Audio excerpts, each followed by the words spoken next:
But it's giving me a little proppy thing, but anyway, whatever. Yeah, anyway, so I have got all these wild stories. People think that I should write a book or a couple of books or something because I got all these stories, right? And I tell people stuff, and then they're like, oh, yeah, what? And then bang, they'll tell me a couple of days later, a week later, they're like, wow, I heard this in the news, or I saw that on TV, and it's like God confirms things. And I got a word somewhere way back, I don't know where I got it or who gave it to me, but it really kind of spoke to me. A long time ago, the Lord said to me that He wouldn't let any of my words fall to the ground. You know, that there would be, I guess He'd prove everything I said. And it's not, a lot of times it sounds fantastic, but you know, I mean, like I've had a lot of things happen, and I mean, like I've always had a real interest in, like we lived in Kelowna for a year, and I in British Columbia here, and we're from the mainland, just like 30 miles outside of Vancouver, right? But we lived up in Kelowna for a year, and you know, I always had an interest in the Ogo Pogo. There's a story of the Ogo Pogo that's like the Loch Ness Monster. It's a North American version of the Loch Ness Monster. And so anyway, I always had an interest in the Ogo Pogo and in Sasquatches, you know, and I did a lot of research on it. And, you know, there's a whole Christian sort of view on all this stuff now, and there's different views. Some people are like, oh, well, it's a spiritual thing, or it's just baloney, it's not real. Other people believe, yeah, it's absolutely real, why not? You know, I mean, they didn't discover the panda until 1930-something, and until then it was just a, you know, a local Chinese legend, this big furry white and black thing out in the forests of the bamboo shoots or something, and then they discovered it, and now it's the emblem of the World Wildlife Federation or whatever, and people don't even realize that that was actually a cryptozoological story of you know, of a legendary creature that really wasn't real, you know, until they actually, the powers that be, the authorities that, you know, that are the real scientists, you know, until they come along, put their badge on, then of course all of a sudden it's real. But until then, you know, it doesn't matter how many people witness it, it's just hearsay, right? Anyway, what happened though is that this lady, she prophesied over me. One time we were going from Vancouver all the way to Kamloops to a Jesus festival, and that's up near Kelowna, not far from Kelowna, but it's about a 3-hour drive out of the Vancouver area.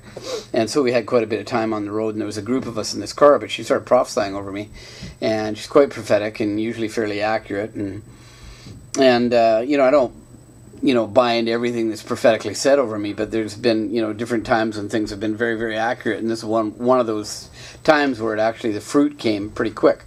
And she prophesied over me and said, you're going to see Ogo Pogo and Sasquatch, and God's going to show you these things and reveal them to you, you know, and she's going on and on and on. Well, within 6 months of that, we were living in the Kelowna area here, and my sister and I, a bunch of us were having a party down at the beach of the lake, a place called Galatly Bay, and it was a Saturday afternoon. I remember it well because I was going down to the coast that afternoon to start a mural project. I'm a mural artist, so I remember exactly what I was doing that afternoon, and so I said to my sister, she had her car down at the beach there, and I said, let's go up to the winery up here, and I'll buy a bottle of this ice wine. I thought it would be kind of fun for us to try it. None of us are drinkers, but just thought it's a kind of a famous local thing. So we went up to this place to buy this bottle of wine to have with this dinner we were all going to have on the beach. And we were coming back down. It was Saturday afternoon. It was about 3 or 4 o'clock in the afternoon. I'll never forget it. We were about 300 feet off the water on, I think it was Boucherie Road, which is a secondary highway coming down off this sort of mountain down over the lake. And you could see all the boats out there and people skiing and swimming and motorboats going by. And you know, I was just looking at this label on this bottle of wine while my sister was driving in her little Honda Civic, and she pulled over on the gravel on the side of the road, gasping, and she's sort of a missionary kind of a lady, and you know, you know, she's not flaky or anything like that, you know. She pulled over on the side of the road, gasping and for air, and slapping me in the shoulder over and over and over, and I'm like, what? And she could barely get the word out. She's like, look, look. And she backed up out on the road again, up against the traffic, backing up a few feet so she could get a better view. And there it was in full view in front of us, about 300 feet below. The people on the water wouldn't have seen it because the thing was maybe, I don't know, 6, 8, 9 feet below the water. And when you're down on the water, at least at this lake, when you're near the water looks very, very dark. But I guess it was the way the sunlight seemed to have hit it from where we were, from our vantage point. we saw this creature, as God is my witness, as God and all of his angels are witness to this, that what we saw in the water there, I estimate 70 or 80 feet long. It had a neck that was undulating. It was going up and down, and the neck was probably, might have been twice the length of the body. And then it had a head that was on a downward diagonal. And it had a very, very big round oval body with big flippers and flippers on the back, and then a tapering smaller tail. And I mean, I don't know if you know what a plesiosaurus is, but I do. And this looked like this. It looks like almost like a brontosaurus, but with a much, much longer, thinner neck. And instead of having legs on it, it's got paddles on it, like the Loch Ness Monster, but with a very, very long neck. And this creature, if you saw only the neck and the head, you'd swear that we were looking at a huge snake. And there's been reports of that many times in this lake. Oh, it's like a big, huge, long snake. And other people say, well, you know, there's all these conflicting stories, because they say, well, no, we've seen it. It looks like an overturned boat. Well, we saw the whole thing, and it looks like both those things. The neck is like this massively long, I don't know, 40 or 50 foot neck, and the body was like this big oval mass, and the whole thing was a dark color, just a dark color. And you can see it swimming along, moving its paddles, and under the water, and the boats were well above it. And when a boat went by it, I mean, the boat was, you know, like that big compared to something that was that long. You know, maybe the creature was that long in the water. And your view, if I can do this right, I don't know how I can do this, but let's see. And the creature was about that big in comparison. I mean, the boats were, you know, I don't know, very, very small in comparison. Yet these were 16 or 18 foot boats. And so, I mean, I figured this thing had to have been 70 or 80 feet long. And we watched it not for a minute or two. We actually watched this thing for a good 8, maybe 10 minutes.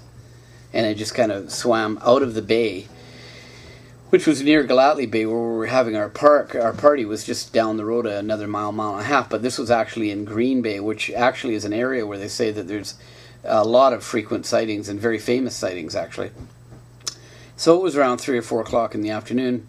And the water was absolutely pristine.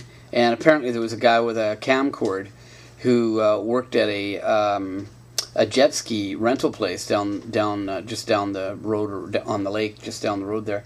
And he had brought his camcord with him to work that day.